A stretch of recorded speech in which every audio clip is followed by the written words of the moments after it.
Hello everyone, welcome back to my YouTube channel KMS edu point पर आप सभी लोगों का हार्दिक स्वागत है दोस्तों। आज का जो टॉपिक लिया हुआ है वो आज का टॉपिक अशोक के शिलालेख का टॉपिक लिया हुआ है इस क्योंकि इसमें से ये बहुत महत्वपूर्ण टॉपिक है और यहाँ से क्वेश्चन पुटअप असिस्टेंट प्रोफेसर की बात करूँ या मैं यूजीसी नेट की बात करूँ तो यहाँ पर जो यहाँ के यहाँ से जो क्वेश्चन है वो आपको एक दो कहीं ना कहीं एक दो क्वेश्चन यहाँ से देखने को आपको मिलते ही मिलते हैं। तो इसलिए ये टॉपिक मैंने लिया हुआ है। तो जिसमें जो अशोक के शिलालेख हैं, अशोक के शिलालेखों के बारे में बात करने वाले हैं कि 14 शिलालेख और उनकी विषय वस्तु क्या रही। और इस शिलालेख हैं जो शिलालेख अशोक को इस शिलालेखों की जो प्रेरणा है लिखवाने की या अशोक को शिलालेखों को इस्टेब्लिश करवाने की कहाँ से प्रेरणा मिली। तो ये जो शासक था, इससे पहले जो शासक आए, जैसे ईरानी शासक की बात करूं, ईरानी शासक दारा प्रथम दारा प्रथम की अगर मैं बात करूं तो वहां से अशोक को शिलालेख की लिखवाने की प्रेरणा मिली है। ऐसा नहीं है कि अशोक इसके पहले भी भारतीय जो शासक थे उन्होंने शिलालेख नहीं लिखवाए हैं, लेकिन रेयर कंडीशन में लिखवाए हुए हैं। लेकिन अशोक के शिलालेख के बाद लगातार कई शासकों ने अपने अपने शिलालेख लिखवाए हैं, अभिलेख लिखवाए हैं। तो इसलिए ये इम्पोर्टेंट हो जाता है क्योंकि शिलालेख की प्रथा जो भारतीय शासकों की है वो यहाँ से स्पष्ट देखने को मिली। तो इसमें शिलालेख में अशोक ने क्या-क्या लिखवाया है, इसकी मेन जो विषय वस्तु है वो क्या है? तो सबसे पहले इसके पिलर हैं वो, तो वो 4 पिलर के बाद ऊपर ये शिलालेख की जो बात कही गई है। जैसे मैं बात करूँ धर्म पे एक तो प्रचार को बढ़ावा दिया है इसने, बौद्ध धर्म को बढ़ावा दिया है। उसके लिए इसने शिलालेख का चुनाव किया। दूसरा, इसने विदेशी राजाओं का उल्लेख मिलता है इसके शिलालेखों में। और दक्षिण के जो राजवंश थे, संगम राजवंश, जैसे जिसमें चोल थे, पांड्य थे, चेर थे या श्रीलंका के राजा थे, ये सतीपुत्र था। तो इन सारी जो राजाओं का उल्लेख भी किया गया है। और अशोक के परिवार का भी इसमें उल्लेख मिलता है। तो ये इसकी जो मेन विषय वस्तु है ये है, क्योंकि उसके इसने धर्म प्रचारों को दिलाने के लिए वो आगे की जो पीढ़ी को प्रचार के माध्यम से ये बताया जा सके कि ये करना चाहिए, ये नहीं करना चाहिए, क्योंकि इसने युद्ध नीति को त्याग कर धर्म की नीति अपनाई थी। तो इस बारे में जो पहले ऐसा तो है नहीं कि कागज वगैरह, मतलब पेपर वगैरह हो तो इससे प्रचार प्रसार हो। तो इसने इससे अच्छा चुनाव इसको शिलालेख से क्या होता है कि शिलालेख में आप एक पत्थर की शिला रहती है शिलालेख में, उस पर आप लिखवा सकते हैं कुछ भी।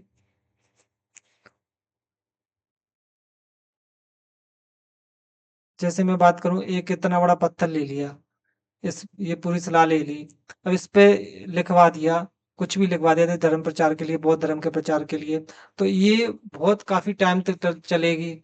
और तो इससे आने वाली प्रजा को भी संदेश मिलेगा और जो भी निकलेगा वहां से वो पढ़ेगा। तो ये राजा के आदेश हैं, तो इस तरह इसका प्रचार प्रसार होगा। तो सबसे पहले अभिलेख की बात करने वाले हैं। पहला अभिलेख क्या है? तो जो पहला अभिलेख है इसका अशोक का जो पहला अभिलेख है उसमें प्रथम शिलालेख में बात की गई कि समाज का जो उत्सव है जो उसको निषेध किया जाएगा। मतलब समाज में जो उत्सव वगैरह होते हैं तो उनको क्या है, उनको मतलब ज्यादा प्रचार प्रसार की वस्तुओं को निषेध किया जाएगा। जो ज़्यादा उत्सव होते हैं उन पर पैसा वगैरह खर्चा होता है तो उसको कहीं न कहीं कम किया जाएगा। दूसरा, पशु बलि को बिल्कुल बंद किया जाएगा। पशु बलि को बिल्कुल बंद किया जाएगा ना। और इसमें अशोक लिखता है कि पाकशाला यानी जो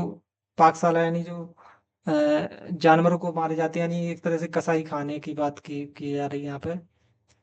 जो कसाई खाने जिसमें कई जानवरों को मारे जाते हैं लाके, तो मारे जाते हैं, तो वो उनको बंद किया गया है। उसमें कहा गया है कि 2 मोर और 1 हिरण मारे जाते हैं। पहले और भी मारे जाते थे, तो 2 हिरण और 1 मोर मारे जाते हैं। इसको भी भविष्य में क्या किया जाएगा, इसको भी भविष्य में नहीं मारा जाएगा, मतलब इसको भी बंद कर दिया जाएगा। दूसरे शिलालेख में सीमांत राज्यों का उल्लेख किया गया है। सीमांत राज्यों को मैंने बताया जो सीमा पर हैं, जैसे सीमा पर हैं जो पांड्य, चेर और चोल, तो इस तरह के राज्यों का उल्लेख किया गया है। और नीचे श्रीलंका, तो आदि इन राज्यों का और सीमाओं का उल्लेख किया गया है। और विदेशी राजा में एंटियोकस का उल्लेख किया गया है। तीसरे नंबर पे द्वितीय शिलालेख में ही कहा गया है कि चिकित्सा मनुष्य और पशुओं के लिए चिकित्सालय की व्यवस्था की गई है, यानी अस्पताल वगैरह की व्यवस्था की गई है। और ऐसी दवाइयाँ की व्यवस्था की गई है जो जड़ी बूटियों को उगाना, यानी ऐसे पेड़ लगाना जिसकी जड़ी बूटियों से दवा बनती हो, तो दवा चिकित्सा के काम में आएगी। तो ये बात की गई है। और लोक कल्याण के लिए इसने लोक कल्याणकारी योजनाएँ की बात की गई है, जैसे कुएँ खुदवाना है, छायादार वृक्ष लगवाना है, आदि-आदि बहुत से जो काम हैं, लोगों की भलाई के लिए, कल के कल्याण के लिए, तो ऐसी बातें द्वितीय शिलालेख में की गई हैं। तृतीय शिलालेख की अगर मैं बात करूँ, तो तृतीय शिलालेख में अशोक ने राज्याभिषेक के 12 वर्ष का शिलालेख है जी। अशोक के 12 राज्याभिषेक के 12 वर्ष का शिलालेख था। इसमें युक्त राजों और प्रादेशिकों, इनको प्रति 5वें वर्ष दौरे का आदेश दिया गया है। मतलब जिसके राज्य में इन तीनों की नियुक्ति इसलिए की गई है कि प्रत्येक 5वें वर्ष उसको आके सूचना दे। मतलब हर क्षेत्र में जाके दौरे करें कि कोई प्रजा दुखित वगैरह तो नहीं है। तो इसके लिए इसने 3 ऐसे जो अधिकारी हैं, इनकी नियुक्ति की गई है, राजक, प्रादेशिक और युक्त। ठीक है, इन तीनों अधिकारियों की क्या की गई है, नियुक्ति की गई है। और माता पिता मित्र रिश्तेदारों ब्राह्मणों श्रमणों को दान देने की बात करी गई है। इसने कहा है कि अहिंसा अल्प संग्रह और अल्प व्यय की बात की गई है। अहिंसा यानी कि किसी लड़ाई झगड़ा नहीं करना है, ठीक है, युद्ध नीति नहीं अपनानी है। अल्प संग्रह यानी ज्यादा कुछ चीज को इकट्ठा नहीं करना चाहिए, किसी भी चीज को, मतलब जितनी जरूरत है उतना ही चीजों को इकट्ठा करें, मतलब उतना ही इकट्ठा करें, ज्यादा इकट्ठा नहीं करना चाहिए। अल्प व्यय यानी कि वो ये ज़्यादा चीज़ों को इकट्ठा नहीं करें, मतलब जितनी ज़रूरत है उसके हिसाब से उसको उस चीज़ को जितनी यूज़ में आ रही है उस चीज़ को उतनी लें। तो ये चीज़ें बात की, और यही बात ये बौद्ध धर्म का है, तो ये बात बौद्ध भी करते हैं। बौद्ध भी अहिंसा पे ध्यान देते हैं। अल्प संग्रह की बात कही गई है गौतम बुद्ध ने के द्वारा अल्प व्यय की बात की गई है। तो ये कहीं न कहीं धम्म का प्रचार प्रसार कर रहा है। चौथे शिलालेख में बात करूँ, तो चौथे शिलालेख में रणघोष यानी युद्ध नीति के स्थान पर धम्मघोष की आवाज बुलंद की है, यानी कहीं ना कहीं यहाँ पे युद्ध नीति को छोड़कर धम्मघोष की बात की गई है, मतलब धर्म नीति की बात की गई है। लोगों के दिव्य विमान, हाथी और अग्नि स्कंद आदि भी दिव्य रूपों के दर्शन के बारे में बात की गई है। पांचवें शिलालेख की बात करूं, तो ये पांचवा शिलालेख इम्पोर्टेंट है काफी। इसमें पांचवें शिलालेख की बात करूं, तो यहाँ पे जो तेरहवा वर्ष है, ये लोग इसमें बहुत ज्यादा कंफ्यूजन होते हैं। और ये 2024 में जो पेपर हुआ था, 2022 वाला असिस्टेंट प्रोफेसर का एमपीएस एपी का, उसमें एक क्वेश्चन पूछा गया था कि जो धर्म महामात्रों की नियुक्ति की गई है वो कौन से वर्ष में की गई है। उसमें ऑप्शन 5 वर्ष भी था और 13 वर्ष भी था। तो दोनों ऑप्शनों में से बहुत से लोगों ने 5 वर्ष सुना चुना था। क्यों? क्योंकि उनको 5वां शिलालेख याद था। चूंकि वर्ष 13 है और शिलालेख 5वां है, इसलिए लोग कंफ्यूजन हो गए, इसलिए कंफ्यूजन में चले गए स्टूडेंट, और उन्होंने 5 वर्ष लगा दिया। तो ये छोटी-छोटी गलतियाँ कब बहुत ज़्यादा भारी पड़ जाती हैं, क्योंकि एक जो क्वेश्चन है वो 4 नंबर का है यहाँ पे, ठीक है? और अब तो माइनस मार्किंग भी हो गई है। तो और दूसरा यवन, कम्बोज और गंधार, ऋत्विक और पैतनिक, ये चारों जो ये पांचों जो जनपद हैं, इन जनपदों का भी उल्लेख किया गया है पांचवें शिलालेख में। इसमें इम्पोर्टेंट यही वाला है फर्स्ट नंबर का। इसमें 13 वर्ष और पांचवें शिलालेख में काफी कंफ्यूजन होता है बच्चों को ना। तो ये चीजें मतलब 5 वर्ष, पांचवें शिलालेख में और 13 वर्ष धर्म महामात्रों की नियुक्ति की गई है, ठीक है। छठवें शिलालेख की बात करूं मैं, छठवें शिलालेख की, तो अशोक ने प्रतिवेदक को स्पष्ट आदेश दिया है कि वह चाहे वह खाना खा रहा हो, चाहे सो रहा हो या अंतपुर में हो, उसे प्रतिवेदकों को प्रजा कार्यों की सूचना देता रहे। यानी जो प्रजा है उसकी सूचना अशोक को मिलती रहे, है ना। अशोक को मिलती रहे, इसलिए इस प्रतिवेदक अधिकारी को उसने नियुक्त किया किया था, ठीक है। सातवें शिलालेख की बात करूं तो सभी धर्मों के लोग सभी स्थानों पर रहे, यानी इसमें कहीं ना कहीं भाईचारे की बात की गई है। भाईचारे की बात की गई है कि सभी धर्म के लोग एक एक जगह रहे, भाईचारे के साथ रहे, मिलजुल कर रहे। सभी धर्मों के मध्य आत्मनियंत्रण, आत्म संयम संयम एवं मन की पवित्रता यानी आत्म शुद्धि की बात की गई है। यानी आत्म संयम और आत्म शुद्धि की बात की गई है, क्योंकि ये दोनों चीजें जब लोगों के अंदर आ जाएंगी तो ऑटोमेटिक लोग एक स्थान पर सभी धर्म आपस में मिलजुल कर रहेंगे। तो ये इसमें सभी धर्मों को एक स्थान पर निवास करने के लिए बोला गया है। आठवें शिलालेख की बात करूं मैं अगर,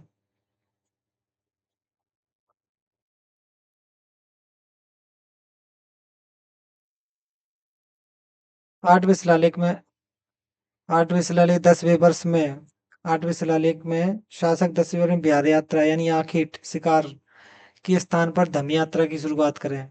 यानी जो शासक होते हैं वो आखिट पर जाते हैं सुबह सुबह, तो वो आखिट पे जाने के स्थान पर वो धम्म की यात्रा शुरू करें, धर्म नीति की यात्रा शुरू करें, जिससे ब्राह्मणों, सन्यासी लोगों से मिलना, धर्म वार्ता करना, धर्म संबंधी प्रश्नों का उत्तर दिया जाता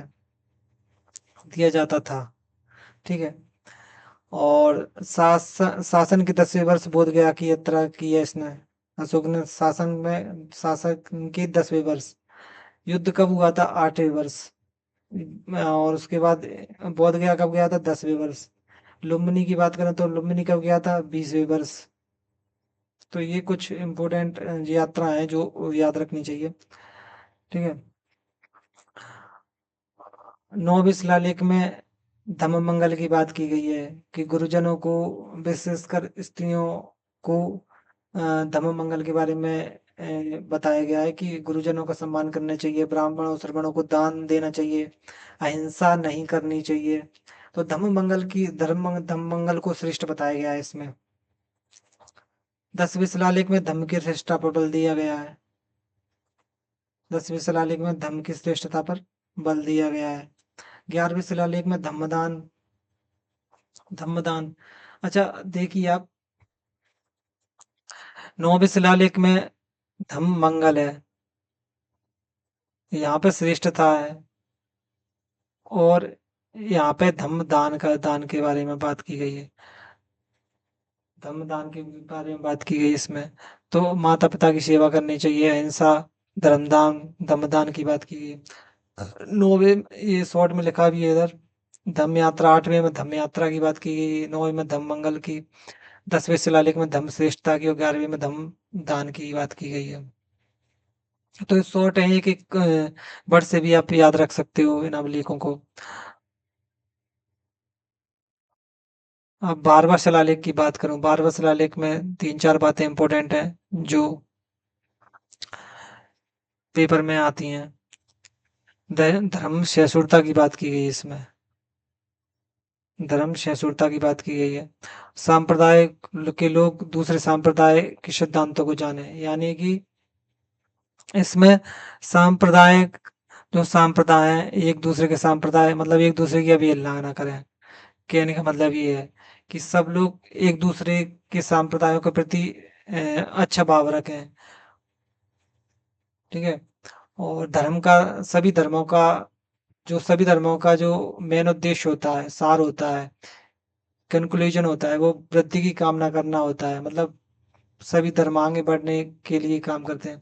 हालांकि उस टाइम पे बौद्ध धर्म था, जैन धर्म था, और भी शैव संप्रदाय था, वैष्णव संप्रदाय था। तो इन संप्रदाय आपस में मिलकर रहे हैं, मतलब कहने का मतलब ये है। तो और जो बताते हैं 64 संप्रदायों का उदय हुआ था 6वीं सदी में, 64। तो इन सब की वृद्धि, इन सब सभी को धर्मों का सार तो काम नहीं करना है, वृद्धि करना है। तीसरे में और 12वें में शिलालेख में कहा गया है वाणी पर संयम रखने चाहिए। सही बात है, वाणी पर अगर संयम होगा तो ही लोग मिलजुल कर रह पाएंगे, है ना। किसी भी धर्म की आलोचना नहीं की न करना चाहिए। मतलब अपने धर्म को तो पूजता है व्यक्ति, दूसरे के धर्म की आलोचना करता है, तो यहाँ पर मना किया गया है कि दूसरे धर्म की आलोचना नहीं करनी चाहिए। क्योंकि अगर आप दूसरे के धर्म की आलोचना करते हैं तो कहीं ना कहीं आप अपने धर्म को भी अ, अपने धर्म को भी हानि पहुंचाते हैं। तो ये इसमें वाणी पर संयम रखना चाहिए। और इसमें धर्म महामात्र और सहस्त्राध्यक्ष महामात्र और ब्रजभूमिक महामात्र तीनों अधिकारियों को नाम मिलते हैं ना, तीनों अधिकारियों को नाम मिलते हैं। धर्म महामात्र जो 5वें शिलालेख में है, सहस्त्राध्यक्ष महामात्र या ब्रजभूमिक महामात्र, तीनों अधिकारियों के नाम मिलते हैं। इसमें मुख्य बात क्या है कि दूसरी धर्म 12वें शिलालेख में मुख्य बात ये है कि दूसरे के धर्म की आलोचना नहीं करनी चाहिए, सभी समुदायों को एक साथ मिलकर रहना चाहिए। 13वें शिलालेख में जिस 13वां शिलालेख एक मोस्ट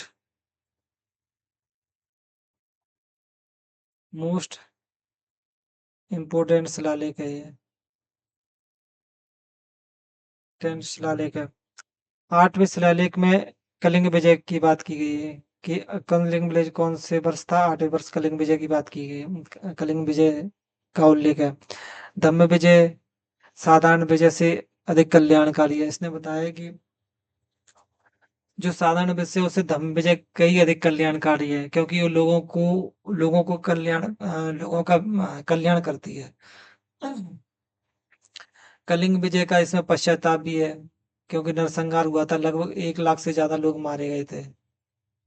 1 लाख से ज्यादा लोग मारे गए थे, तो इसमें उससे पश्चाताप भी हुआ था अशोक ने। इसी के बाद उसने युद्ध नीति को छोड़कर धर्म की नीति को अपनाया। विदेशी राजाओं का उल्लेख इसमें ही मिलता है। एंटियोकस है, टोलमी है, एप्टिगोमस है, मेगस है, अलेक्जेंडर का उल्लेख मिलता है। और राजाओं के क्षेत्र में भी धर्म विजय का उल्लेख है। इस पांचों राजा हैं। ठीक है।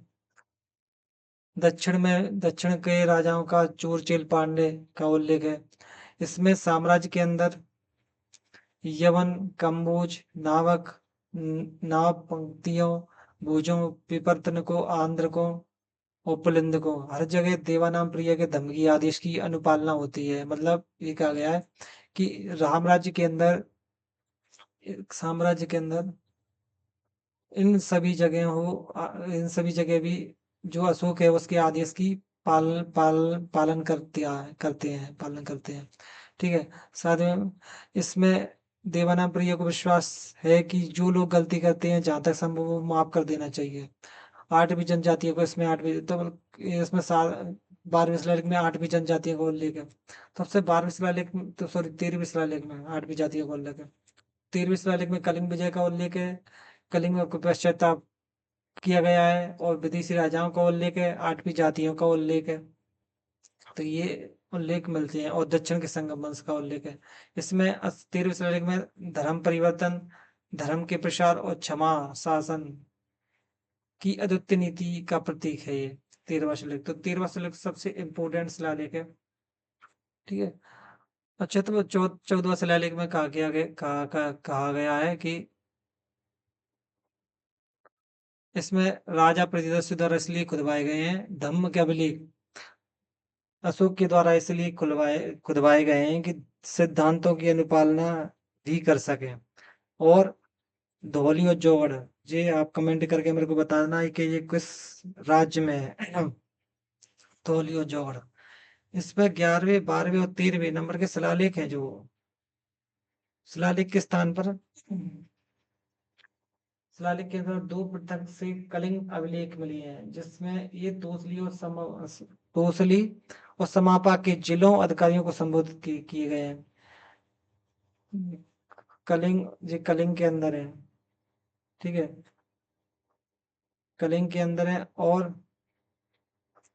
अधिकारियों को इसमें संबोधित किया गया, तोसली और समापा के अधिकारियों को, कि तोसली की राजधानी धौली है और समापा की जौगड़ प्रशासनिक केंद्र है ये, ठीक है। तो आज के लिए आपको समझ में आ गया होगा। तो ये थे अशोक के अभिलेख। यहाँ से जो क्वेश्चन पुटअप होता है, वो उठते हैं। तो मैं बात करूं, अगर जो इम्पोर्टेंट है, तो इसका सबसे जो इम्पोर्टेंट अभिलेख है वो सेकंड अभिलेख है।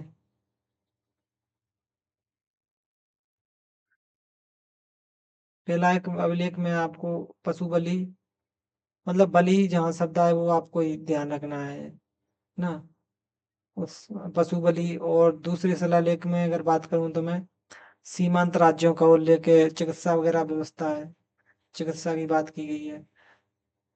फिर पांचवें शिलालेख इम्पोर्टेंट है, पांचवें शिलालेख में धर्म महामात्रों की नियुक्ति की गई है, धर्म महामात्र।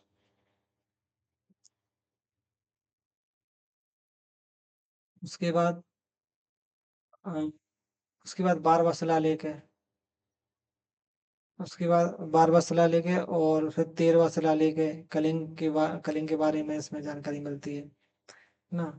और बस इसमें ये पांचों इम्पोर्टेंट है। तो ये पांचों शिलालेख इसमें इम्पोर्टेंट है। अगर मैं 12वें शिलालेख की बात करूं तो इसमें धार्मिक सहिष्णुता की भावना है, धार्मिक,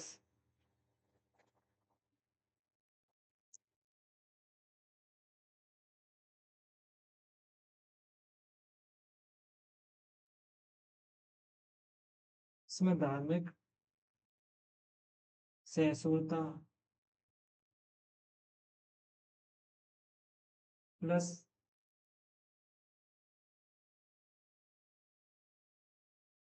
कोई भी किसी धर्म को हानि नहीं पहुंचा, किसी भी धर्म को, मतलब किसी भी धर्म की आलोचना नहीं करनी चाहिए, ठीक है, आलोचना नहीं करनी चाहिए, सभी धर्मों का सम्मान करना चाहिए, ठीक है, सम्मान करनी चाहिए। सभी धर्म वृद्धि की कामना करते हैं, सभी धर्म क्या ही कामना करते हैं, वृद्धि की कामना करते हैं। 13वें में कलिंग के बारे में, 13वें में संगम राजवरों के बारे में, विदेशी राजाओं के बारे में इसमें उल्लेख है, ठीक है। और नरसंहार, कलिंग में जो हुए नरसंहार के बारे में, नरसंहार के बारे में उल्लेख है, के बारे में उल्लेख है। तो ये सारी चीजें ये इम्पोर्टेंट है। तो आज के लिए बस इतना ही। वीडियो अगर पसंद आए तो लाइक शेयर सब्सक्राइब जरूर कीजिएगा। और चैनल पर अगर पहली बार आए हो तो उस चैनल को शेयर भी कीजिएगा और लाइक भी दीजिएगा। तो थैंक यू वेरी मच। आज के लिए बस इतना ही। अगले वीडियो में मिलते हैं ना। Thank you very much.